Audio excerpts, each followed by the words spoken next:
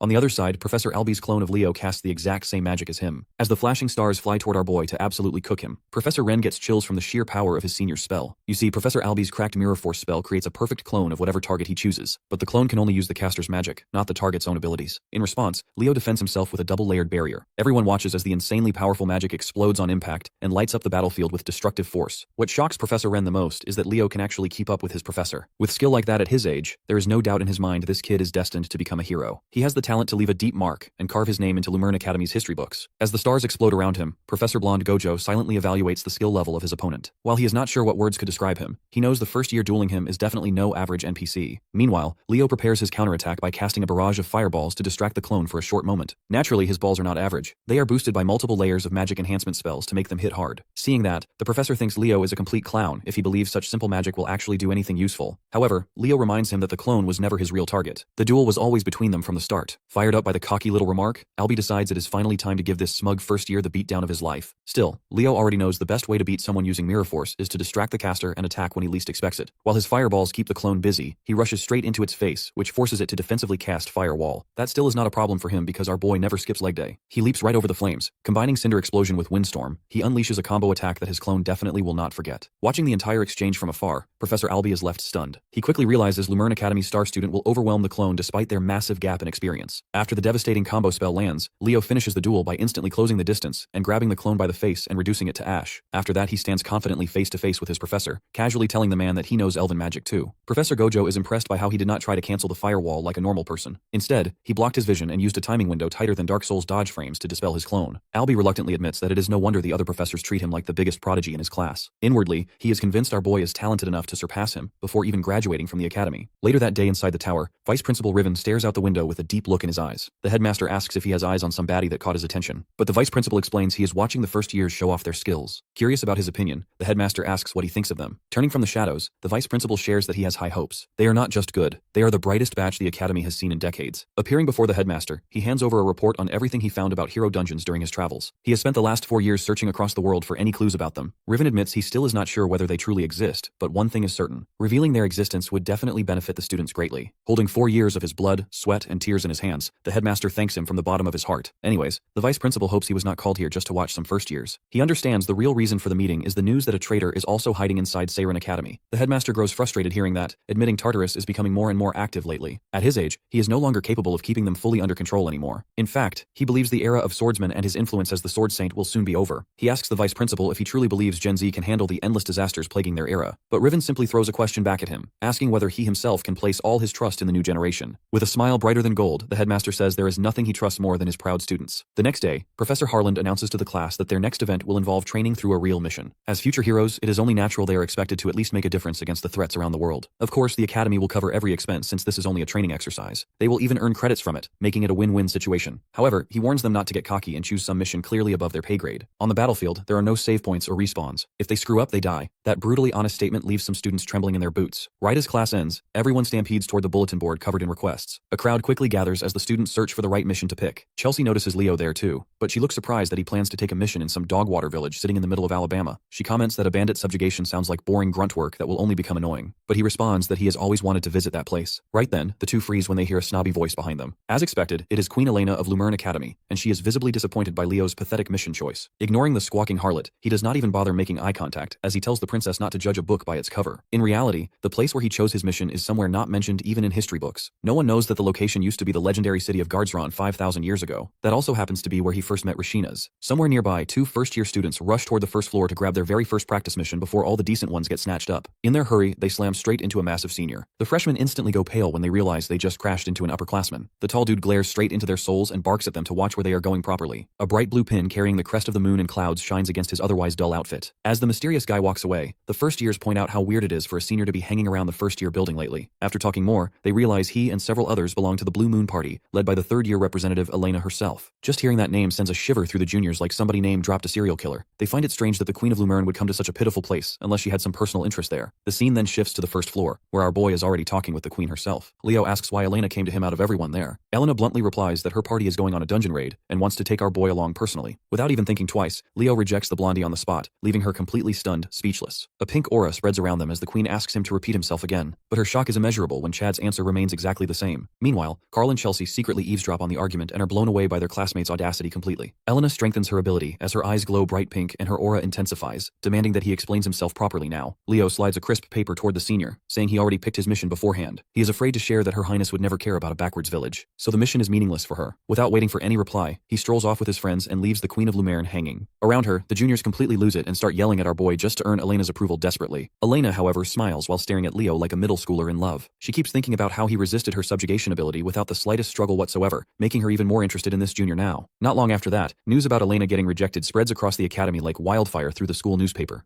Back in the classroom, our boy thinks over the day's events. At his side, Carl has a naughty grin on his face as he asks how it feels to humiliate the Queen of Lumerne, but he shrugs off the question. He realizes that he needs Elena's good graces eventually to get access to the Forbidden Library, but for now his priority is to expose the traitor inside the academy. His thoughts are interrupted by the professor asking everyone whether they chose their practice missions yet. All the students respond with an affirmative, and he commands the class to prepare for their expedition ahead. A few days later in the Garin province, Leo steps through the teleporter. He examines the new landscape, which looks to be a desolate grassland with no civilization in sight. Concerned for his safety, an old man approaches him asking what brought him to the remote area. He instantly recognizes the uniform he is wearing and is even more confused. Leo explains that he is there to resolve a request regarding bandits in the area. The old man is relieved and escorts him to the town nearby. He observes the architecture and remarks how it used to be part of the city of Gardzron. As he approaches the castle doors, Leo is stopped by two nervous guards who demand he state his purpose to visit the place. Our hero pulls out a paper stating the request to deal with the bandits. The two men almost faint from shock when they realize he is from Lumerne Academy. He smiles innocently as they allow entry without any check. Inside, he is seated in a lavish room and served a Gordon Ramsay-approved brunch. The manager urges our boy to rest at their lodgings, but he politely refuses. refuses. He gets straight to the point and asks where the bandits are, so the blonde pulls out an ancient map showing the exact location of the bandits. Mid-discussion, a servant bursts through the door demanding the attention of the manager. He states that more hero candidates have come to the castle. This news catches everyone off guard, prompting the host to ask our boy if he had other members with him coming along. The servant announces that the new arrivals are from Seirun Academy. Right on cue, several elves enter the room dressed in white and black uniforms. At their head is a tall elf with flowing black hair and a mean expression named Hadin Dirtian. Leo is at a loss at this sudden development, but the moment is interrupted by a red-headed elf, Runia, who recognizes him immediately. Blushing, she starts talking with our boy like they're best buds. Hearing his name from Runia, the others realize who he is. Tensions begin to rise as they remember he deciphered the founder's magic. Leo tells Runia that he is here on a mission to subjugate the local bandits, which sparks an idea in her mind to rid herself of her annoying seniors. Wasting no time, the redhead exaggerates the seriousness of his mission and offers to help our boy with his dangerous mission personally. Her classmates are against the stupid decision, but she argues that innocent lives are currently at stake, so she takes off running while dragging Leo with her whether he likes it or not. Once the two finally leave, Hadin calmly seats himself opposite the host and asks his lackeys to step outside before he speaks privately. The elf explains that he and his team came here to investigate the wildlife and natural habitats in the area. This explanation leaves the manager confused, and Hadin coldly continues by demanding permission to freely explore the lands without any restrictions. His deadpan expression sends chills straight down the manager's spine. The man quickly prepare the required documents, allowing their expedition to officially begin. Meanwhile, inside the castle garden, the remaining Seirin students loaf around. They discuss how it's outrageous to send just one first-year student on a mission in such a remote region alone. They fear that Lumerne may have the same classified info as Siren about the hidden hero dungeon that exists in that region. One of the four comments that even if that actually were true, it would still be unbelievably stupid to send such a low-ranked hero candidate alone. In response, a pink-haired second-year student laughs and mocks that the students at Lumerne are a complete joke. Out of nowhere, Elena suddenly appears directly behind her and scares the soul of her body. Elena feels bad for Lily, who failed to show her own abilities because she was busy supporting her class. The Siren group freezes up nervously, confused about what business the Queen of Lumerne has with them. Furious at the outsiders insulting her people on her turf, Elena activates her ability. Her glowing pink eyes shine intensely as she orders the juniors to kneel down and bow before her as punishment for the disrespectful garbage they spewed earlier carelessly. Reluctantly, she questions why the hell she should kneel to another student. The Siren student fires back that even a blind person could tell the Siren second years are cooking Lumerne's team alive. Their cute little representative Lily should actually do something instead of sitting around like a pretty doll. The girl challenges Elena to prove her judgment wrong if she really thinks she has the skills. That blatant invitation to fight immediately gets Elena fired up. She steps forward and gives the fool one last chance to take back that filthy comment if they value their life. When they refuse her generous offer, she reminds them they were the ones who started it first. Suddenly, a loud explosion echoes throughout the academy, catching the staff members off guard. They rush outside in a panic to find the source of the massive boom. Seeing the Seirin students lying on the ground knocked out cold beside a cloud of smoke, they wonder who the hell did all this damage. Right then, one of them spots the shining golden hair of the Queen of Lumerne. However, Her Highness seems to be doing something absolutely unhinged in public. With her foot stomping on the poor girl's head, she degrades that clown and reminds her she is nothing. She has zero right to dump on her academy. At that moment, another Seirin student arrives on the scene who seems to know the cold-blooded queen. Elena casually keeps her foot planted on the poor girl's head as she greets Hadin. Flashing a devilish grin, she mocks that he did such a garbage job disciplining his juniors about respect that she had to beat the lesson into them herself. The elf is seriously ticked off by her comment. Meanwhile, at the bandit subjugation, Runia is going completely feral on all those poor suckers. They run from the rampaging witch who blasts them with fire and throws out every curse in the dictionary. Watching it all from afar, our boy realizes he probably will not need to help the madwoman in the fight. Instead, he focuses on the ruin standing before him. While hundreds of years weathered it down, he believes it should not be possible that there are barely any remnants of the fortress of Guardsrun left behind. Placing his hand on the cracked walls, he feels something strange is definitely going on here. Right at that moment, he senses traces of dark mana leaking from the wall, which means Tartarus is no doubt behind it somehow. That is when it finally hits him that the fortress of Guardsrun did not disappear anywhere. What he sees is only the tip of the iceberg, while the rest of it is buried deep underground beneath them. At night, Runia starts a campfire with 2 logs for the both of them to enjoy a comfy little camp night together. Seeing that he isn't back yet, she remembers he mentioned that he came on a practical mission from the academy. That makes her wonder if he will return to the academy once he is done, or if she should invite him to enter the hero dungeon alongside her instead. After she finally finds him next to the ruins, he tells her he was investigating something strange about the fortress. Deep in thought, he remembers that the citizens of Guardsrun had to move out in search of new homes. That is because the fortress was attacked and overtaken by Tartarus, who dragged it deep beneath the earth. Anyways, he calls it a day and returns to camp with Runia. There the two are completely shocked to see the most cursed couple in academy history sitting together,